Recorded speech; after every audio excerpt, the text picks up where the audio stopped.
বর্গ রম্বস অঙ্কন করা, নির্দিষ্ট পরিসীমা দেওয়া থাকবে, বলবে বর্গ অঙ্কন করো বা রম্বস অঙ্কন করো। বর্গের বেলায় কোনো কোণ দেওয়া থাকবে না, কারণ আমরা জানি বর্গের প্রত্যেকটা কোণ 90 ডিগ্রি। রম্বসের বেলায় র্যান্ডম একটি কোণ দেওয়া থাকবে 60 ডিগ্রি, 70 ডিগ্রি, 45 ডিগ্রি, ইচ্ছা মতো। ওকে, চলো তাহলে একটি পরিসীমা দেওয়া আছে, এটার জন্য আমরা একটি বর্গ অঙ্কন করবো, তারপর রম্বস অঙ্কন করবো একই ভিডিওতে। পরিসীমা দিয়ে যদি আমরা বর্গ অঙ্কন করতে চাই, পরিসীমা কথার অর্থ আমরা জানি বাহুর যোগফল। এটি যদি বর্গের পরিসীমা হয়, তার মানে হলো এই 12 সেন্টিমিটারের মধ্যে বর্গের 4টি বাহু রয়েছে। তাহলে আমাদের প্রথম টার্গেট হলো এই বাহুটাকে 4 ভাগে ভাগ করা। তাহলে 4 ভাগে ভাগ কি করে করে? তাহলে চলো আমরা আগে 12 সেন্টিমিটার বাহুর দৈর্ঘ্যটি নিয়ে নেই। 12 সেন্টিমিটার বাহুর দৈর্ঘ্যকে যদি আমরা 4 ভাগ করতে চাই, তাহলে কিভাবে করতে পারি? এই নিলাম 12 সেন্টিমিটার, 0 থেকে 12। ওকে, এবারে 12 সেন্টিমিটারকে 4 ভাগে ভাগ করতে হবে। ওকে, অর্ধেকের বেশি বৃত্তচাপ নেব, অর্ধেকের বেশি বৃত্তচাপ নিয়ে উপরে কাটবো, নিচে কাটবো, আবার এই পাশে বসিয়ে উপরে কাটবো, নিচে কাটবো। এই হয়ে গেল আমার 2 ভাগ। ওকে, এই আমার 2 ভাগ কমপ্লিট হলো। এবার এটাকে 2 ভাগ করবো, এটাকে 2 ভাগ করবো, 4 ভাগ হয়ে যাবে। তাহলে আবার ধরো এটাকে ভাগ করবো, তাহলে এটাকে ভাগ করতে হলে অর্ধেকের বেশি বৃত্তচাপ নাও, অর্ধেকের বেশি বৃত্তচাপ নিয়ে এদিকে কাটলাম, এদিকে কাটলাম, আবার এদিকে ঘুরিয়ে এদিকে কাটলাম, এদিকে কাটলাম।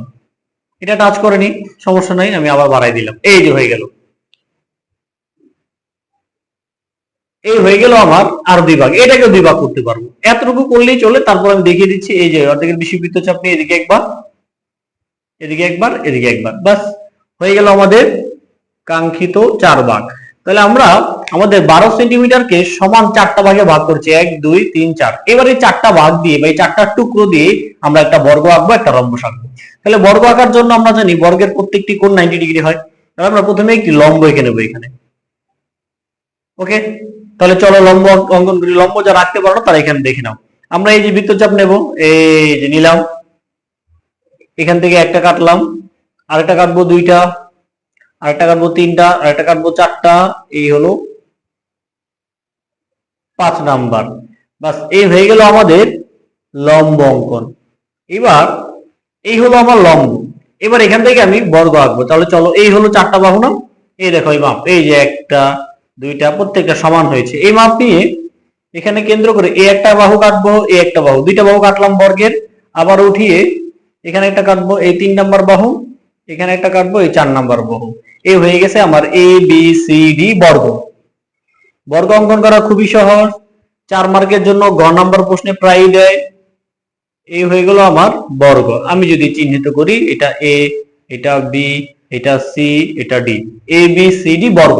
এবার যদি সেম প্রশ্ন দিয়ে বলতো এত পরিসীমা বিশিষ্ট একটি রম্বস অঙ্কন করো যার একটি কোণ 60 ডিগ্রি, তাহলে কি করতাম? সেম ভাবে দেখো এখানে এঁকে দেই। এই যে আমরা একটা বাহু নিলাম, এখানে বর্গ অঙ্কন করার জন্য 90 ডিগ্রি কোণ এঁকেছি, কারণ বর্গের প্রত্যেকটা কোণ 90 ডিগ্রি। রম্বসের কোণ নির্দিষ্ট না, তাই যেটা দেওয়া থাকবে 60 ডিগ্রি কোণ দেওয়া আছে। তাহলে আমরা একটা 60 ডিগ্রি কোণ এঁকে নিই। চলো, এঁকে নিলাম 60 ডিগ্রি কোণ, এই যে 60 ডিগ্রি কোণ। ওকে, এবার এটাকে বর্ধিত করি,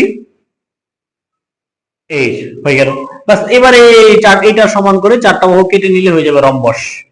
এই যে সমান করে এদিক দিয়ে কাটলাম একটা, এদিক দিয়ে কাটলাম, 2টা হলো, 2 বাহু বসাই দিলাম, আবার আরেকটা দিক থেকে কাটলাম, আবার আরেকটা দিক থেকে কাটলাম। এই, তাহলে এবার এগুলোকে যোগ করে দেই, আমার হয়ে গেছে অনেক সুন্দর একটি রম্বস। তাহলে একই জিনিস দিয়ে, একই উপাত্ত দিয়ে তোমার কাছে বর্গও চাইতে পারে, রম্বসও চাইতে পারে। এ বি সি ডি হলো আমার কাঙ্ক্ষিত রম্বস। ধন্যবাদ সবাইকে। ভিডিওটি ভালো লাগলে অবশ্যই বন্ধুদের সাথে শেয়ার করবা। এসএসসি 27 এবং 28 খুবই গুরুত্বপূর্ণ দুটি সম্পাদ্য।